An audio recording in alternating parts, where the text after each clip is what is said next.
ಚಿಕ್ಕೋಡಿ ಶೈಕ್ಷಣಿಕ ಜಿಲ್ಲೆಯಲ್ಲಿ ತಡರಾತ್ರಿ ಭಾರೀ ಮಳೆ ಸುರಿದಿದೆ. ಅಪಾರ ಮಳೆಯಿಂದ ಶಕ್ತಿ ದೇವತೆ ಯಲ್ಲಮ್ಮ ದೇವಿ ದೇವಸ್ಥಾನ ಜಲಾವೃತಗೊಂಡಿದ್ದು, ಬೆಳಗಾವಿ ಜಿಲ್ಲೆಯ ಅಥಣಿ ತಾಲೂಕಿನ ಯಲ್ಲಮ್ಮವಾಡಿ ಸುಕ್ಷೇತ್ರದಲ್ಲಿ ಧಾರಾಕಾರ ಮಳೆಯ ಪರಿಣಾಮವಾಗಿ ಸಂಪೂರ್ಣವಾಗಿ ಜಲ ದಿಗ್ಬಂಧನಗೊಂಡು ಮೂಲ ವಿಗ್ರಹ ಅರ್ಧದಷ್ಟು ನೀರಿನಲ್ಲಿ ಮುಳುಗಿದೆ.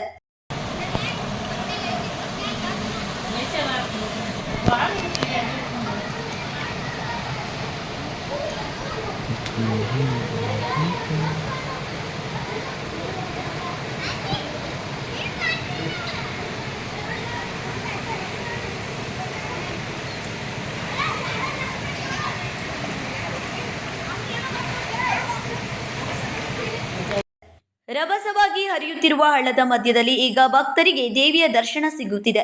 ಗಡಿನಾಡು ಶಕ್ತಿ ದೇವತೆ ಎಂದು ಖ್ಯಾತಿ ಹೊಂದಿರುವ ಈ ದೇವಾಲಯಕ್ಕೆ ಶ್ರಾವಣ ಮಾಸದ ಜೊತೆಗೆ ಉಭಯ ರಾಜ್ಯಗಳ ಭಕ್ತರು ನಿರಂತರವಾಗಿ ಆಗಮಿಸುತ್ತಿದ್ದಾರೆ. Ajit Koth, KMM Kannada news, Chikkodi.